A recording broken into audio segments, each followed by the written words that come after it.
semuanya, selamat datang kembali di Sains Saya. Hari ini kita akan membahas materi fisika SMA kelas 11. Dan lebih tepatnya hari ini kita akan membahas tentang titik berat atau titik kesetimbangan. Titik berat ini adalah salah satu teori fisika yang keren banget. Mulai dari konstruksi bangunan sampai fidget spinner, itu semua menggunakan penerapan dari titik berat. Bahkan nih, buat kalian semua yang pada hobi muter-muter bola basket atau buku, let me make you a little bit prouder. Selamat, kalian sudah menerapkan aplikasi titik berat di kehidupan sehari-hari. So, titik berat. Apa sih titik berat itu? Titik berat dapat diartikan sebagai titik yang menjadi penyeimbang dari suatu bangun. Titik berat benda akan membuat benda menjadi seimbang. Makanya kalian bisa muter-muter buku tanpa jatuh. Kalau kalian yang nggak bisa, berarti kalian belum menemukan titik berat dari buku yang kalian pengen puter-puter. Titik berat berlaku untuk semua dimensi, kecuali dimensi alam gaib. Jadi jangan pernah ngitung kenapa Mbak Kunti bisa melayang. Ngitung itu yang aplikatif fisika aja, seperti bidang 1 dimensi, 2 dimensi, atau 3 dimensi. Titik berat biasanya dinyatakan dalam bentuk koordinat X, Y, dan Z. Lebih sering ditanyakan dalam soal itu adalah X dan Y-nya sih. Tapi, kalau seandainya kalian punya soal yang menanyakan titik berat dalam bentuk X, Y, dan Z, don't worry, I got you covered. Aku juga akan bahas bagaimana cara menghitungnya X, Y, dan Z di sini, jadi kalian tetap bisa ngerjain. Oke? Oke. Jadi bagaimana cara mengukur titik berat? Pertama-tama kita harus tahu benda yang bakal kita ukur titik beratnya itu 1 dimensi, 2 dimensi, atau 3 dimensi. Karena amat sangat berbeda di sini, dan rumusnya pun juga berbeda. Kalau benda yang dihitung adalah 1 dimensi dan homogen, berarti yang dihitung adalah garis. Sehingga titik berat dari 1 garis, ingat 1 garis adalah setengah dari panjang garis yang kita notasikan sebagai L. Dan apabila soal menanyakan titik berat benda yang terdiri dari beberapa garis, maka titik beratnya dihitung menggunakan rumus sebagai berikut.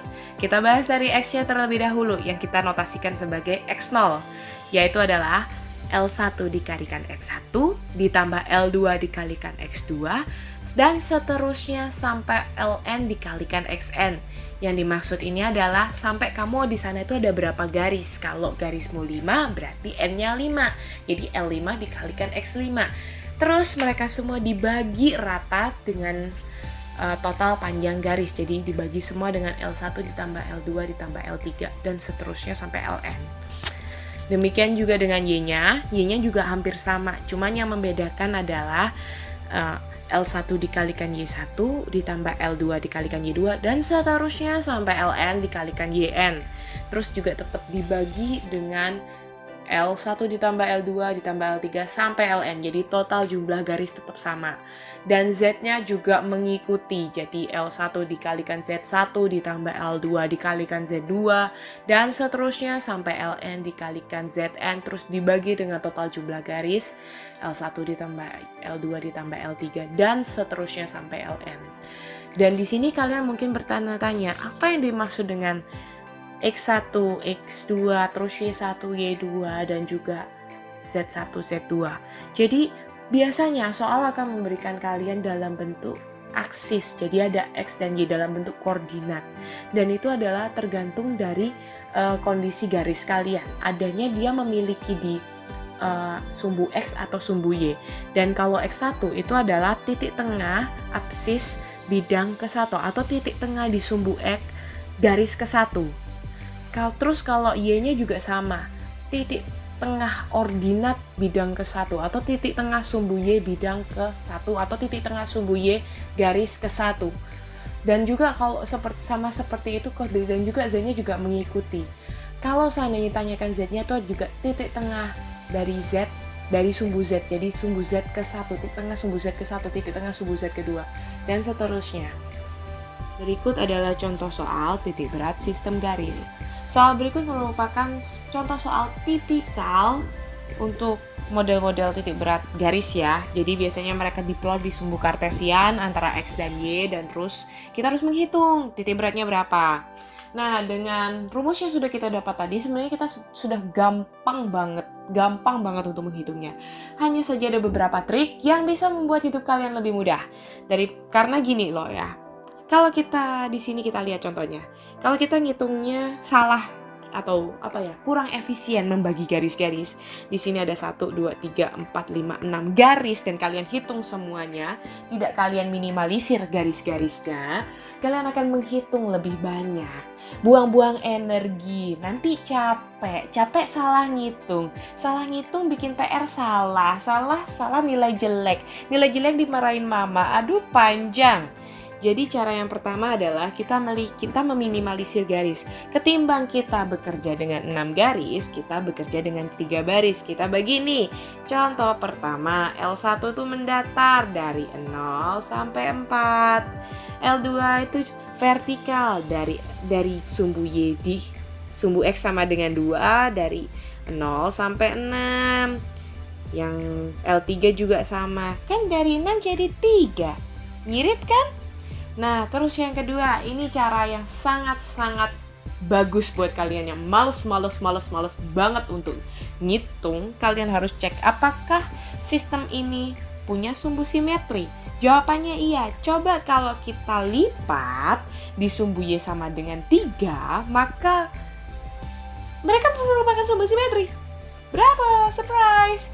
Jadi, kalau mereka punya sumbu simetri, titik berat selalu berada di sepanjang sumbu simetri. Dan sumbu simetrinya berapa? 3. Jadi, Y0 sama dengan 3. Dengan cara ini kalian nggak perlu ngitung Y0. Terus, berarti yang perlu dihitung apa? Sumbu X dong. Y nggak perlu. Ya, kalau terlalu rajin jangan lah ya. Karena di sini kan nggak ada sumbu Z-nya. Kita cuma ada sumbu X-nya. Jadi, di sini cuma ada... Kita cari sumbu X-nya sekarang. Ingat, kita ada L1, L2, L3. L1 sama dengan 4, 0 sampai 4. L2 sama dengan 6, L3 juga 6. Nah, sekarang kalian lihat nih. Sumbu X yang satu-satunya yang mendatar itu cuma L1. Dan jadi kalian lihat titik berat di L1 tuh berapa? Karena L1 mendatar, jadi panjangnya adalah setengah dari L. Jadi sama dengan 2. Nah, L2-nya walaupun panjangnya 6, tapi mereka vertikal. Jadi mereka cuma punya titik berat di sumbu Y, tapi tidak punya titik berat di sumbu X. Jadi intinya sumbu X-nya tuh sama, tetap di 2, konstan di sono. Nah, L3 juga sama. Nah, kebetulan jadi sumbu X3-nya sama dengan 4. Jadi setelah kita hitung, tara! X0 sama dengan L1 X1 ditambah L2 X2 ditambah L3 X3 per L1 ditambah L2 sama ditambah L3. Jadi hasilnya adalah 2,75. Jadi titik beratnya adalah 2,75 dan 3. 2,75 itu X-nya, 3 itu Y-nya. Oke? Gampang kan? Gampang. Nah, berikutnya kita akan bahas 2 dimensi. Nah, 2 dimensi ini sebenarnya juga sama seperti cara yang 1 dimensi tadi. Hanya bedanya kalau tadi di 1 dimensi kita menggunakan panjangnya, kalau di 2 dimensi kita menggunakan luasan. Dan ada beberapa rumus yang perlu diperhatikan untuk mencari titik beratnya.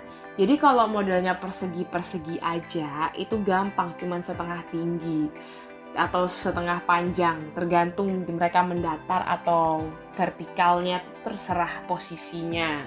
Tapi kalau segitiga itu lain, sepertiga tinggi dan juga berikutnya. Jadi aku bakal cantumkan rumus-rumus di video ini yang bisa kalian lihat.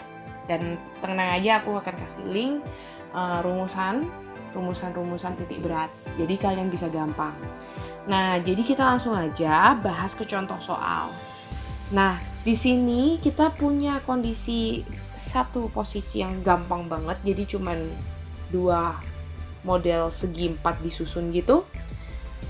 Jadi ingat, kata kuncinya adalah bidang homogen, ditunjukkan pada gambar seperti berikut. Jadi sama seperti yang tadi, modelnya mereka diplot di diagram kartesian. Jadi langkah pertama yang harus kalian lakukan adalah menghitung luasnya dulu. Salah, kalian harus bagi bilangannya dulu. Nah, kebetulan aku membagi bilangannya segi 4 bawah L1, segi 4 atas L2. Jadi sama seperti yang tadi, kalian harus pintar-pintar lah untuk membagi membagi daerah ini untuk menghasilkan luas yang seminimal mungkin gitu loh, supaya kalian gak repot ngitung banyak-banyak. Jadi aku cuma bagi jadi 2 aja. Kalau kalian mau bagi jadi 3 itu suka-suka kalian, kalau memang kalian mau hobi banget untuk ngitung ya. Nah, sama seperti tadi, kita juga mencari apakah ada simetri lipat.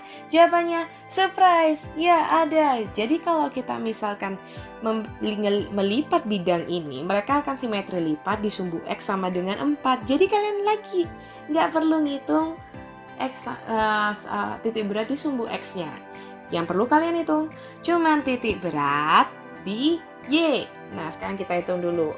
A1 itu merupakan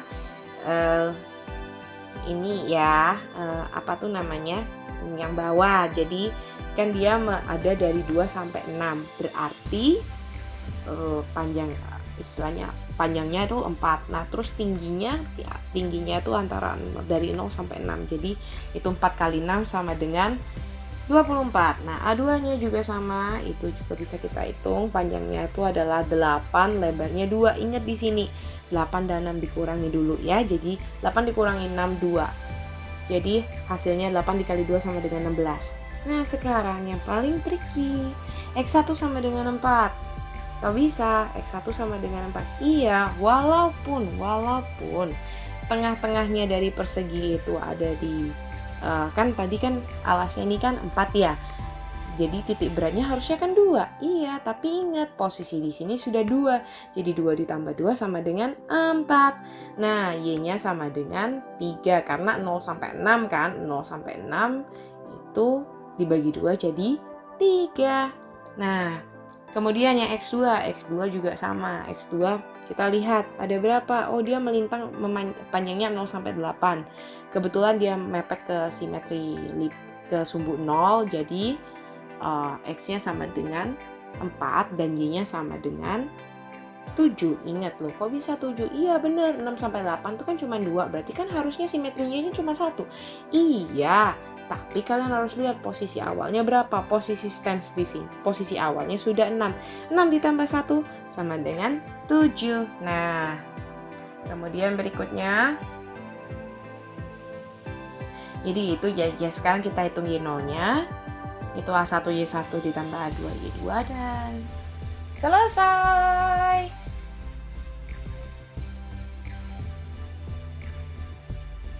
Nah, sudah paham kan yang 2 dimensi? Nah, sekarang kita pindah ke yang 3 dimensi. Sama, rumusnya sama. Kalau yang tadi 1 dimensi itu panjang atau L, 2 dimensi itu luas atau A, dan sekarang kita masuk ke 3 dimensi. Nah, kalau sudah bisa ketebak dong, kalau tadi yang cuma panjang terus habis itu ke luas, ya kali ini kita akan ngomong tentang volume. Jadi sebenarnya caranya sama, cuma diganti aja. Jadi X0 sama dengan V1 X1 ditambah V2 X2 ditambah bla bla bla X3 V3 terus dibagi dan seterusnya gitu. Sama persis gitu loh. Cuma diganti V-nya aja, dan kalian di sini perlu ada PR tambahan. Kalian harus inget rumus volume, dan juga aku juga bakal kasih titik beratnya. Dan ini juga di sini kalian juga harus inget banget kalian harus bisa membedakan yang mana ada kalau di volume itu kita ada istilah pejal sama berongga. Apa yang dimaksud dengan pejal dan berongga? Kalau pejal itu ibarat itu kalian punya satu tuh utuh gitu loh. Kalau kalian kayak ibarat tuh bikin cake gitu. Kayak cake itu kalau kalian iris kan nggak kosong, nggak kopong, nggak kayak balon atau bola yang kalian iris dalamnya angin gitu. Itu pejal. Tapi kalau berongga itu artinya ya seperti balon, seperti roda, itu berongga. Dan itu rumus-rumusnya beda. Sekali lagi aku akan kasih kumpulan rumusnya di deskripsi bawah. Jangan lupa untuk cek linknya. Kalian bakal dapetin rumus-rumus itu. Tenang aja, kalian bisa kok, bisa. Dan kita langsung aja ke contoh soal, karena fisika tanpa contoh soal itu akan terasa nggak paham. So, aku juga gitu dulunya. Sekarang gini, di sini kita ada sebuah bola. Jadi ada sebuah bola pejal. Ingat ya, pejal itu aslinya isi. Jari-jarinya 2R. Pada bagian dalam bola terdapat rongga yang berupa bola dengan jari-jari R. Jadi ada 2. Satu bola besar, terus satu bola, terus tengahnya ada rongga kayak gitu. letak titik berat sistem adalah nah. Sekarang kayak gini nih. Kalian harus tetap. Nah, terus bagaimana nih? Kenapa kok bolong? Kan tadi kan ditambah-tambahin. Oke. Kalau bolong caranya gampang. Dikurangin. Ibarat itu jadi gini. Semua volume yang ada di berongga itu kalian jadikan minus. Oke? Don't worry, be happy. Oke? Nah, sekarang yang pertama, kita karena kebetulan di sini sudah diplot X dan Y-nya, jadi kalian nggak perlu pusing.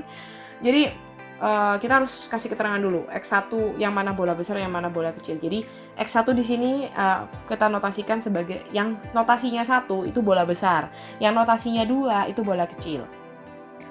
Oke, terus kita hitung dulu. Kita cari dulu titik beratnya. Titik beratnya X1 berapa, X2 berapa. Oke. X1 itu kita ngelihat bola besarnya aja. Abaikan bola kecilnya dulu, oke? Anggap tidak ada rongga. Oke? Jadi X1 kalau kita ngomong titik berat X-nya itu ada di 0 karena di sini udah kebetulan ada titiknya itu adalah kartesian, ada X ada Y, jadi kita bisa bilang itu ada di titik 0,0 X0 Y0 ya. Jadi abaikan dulu yang ada rongga-rongga itu, makhluk gaib itu, abaikan dulu.